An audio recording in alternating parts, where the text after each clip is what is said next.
തൃശൂർ പാറമേക്കാവ് ഭഗവതി ക്ഷേത്രം ഉണ്ടായ കഥ അറിയാമോ?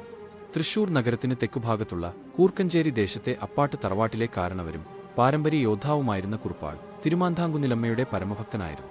എല്ലാ മാസവും മുടങ്ങാതെ അങ്ങാടിപ്പുറം തിരുമാന്ധാംകുന്നിൽ ദർശനത്തിന് പോയിരുന്ന അദ്ദേഹത്തിന് പ്രായാധിക്യം കാരണം അതിന് കഴിയാതെ വരുമെന്ന ഘട്ടം വന്നപ്പോൾ അദ്ദേഹം ഇഷ്ടദൈവത്തോട് നാട്ടിൽ കുടികൊള്ളണമെന്ന് അഭ്യർത്ഥിച്ചു. കരുണാമയിയായ ഭഗവതി അത് സമ്മതിച്ച് കുറുപ്പാളറിയാതെ അദ്ദേഹത്തിന്റെ ഓലക്കുടയിൽ കയറിയിരുന്നു. യാത്ര കഴിഞ്ഞ് ക്ഷീണിതനായി തിരിച്ചെത്തിയ കുറുപ്പാൾ വടക്കുന്നാഥ ക്ഷേത്രത്തിലെത്തി വടക്കുന്നാഥനെയും ഉപദേവതകളെയും വന്ദിച്ച ശേഷം ഇലഞ്ഞിത്തറയിൽ കിടന്നുറങ്ങി. ഉണർന്നെഴുന്നേറ്റ് കുടയുമെടുത്ത് പോകാൻ നിന്ന അദ്ദേഹം കുട അവിടെ ഉറച്ചു കഴിഞ്ഞതായി കണ്ടു.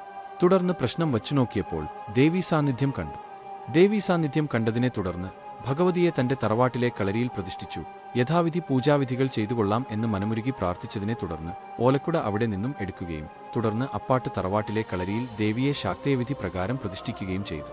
ദേവിയുടെ പ്രതിഷ്ഠ നടത്തിയ കളരിയുടെ തൊട്ടുപുറകിലുള്ള പാറോം മരച്ചുവട്ടിൽ ആയതിനാൽ പാറോംകാവ് ഭഗവതി എന്ന് ദേശനിവാസികൾ വിളിച്ചുപോന്നു. ദേവീദർശനം വെളിപ്പെട്ടത് ഇലഞ്ഞിത്തറയിൽ വെച്ചായതുകൊണ്ട് കാരണവർ അവിടെയും ദേവിയുടെ ഒരു ചെറിയ ശിലാപ്രതിഷ്ഠ നടത്തി.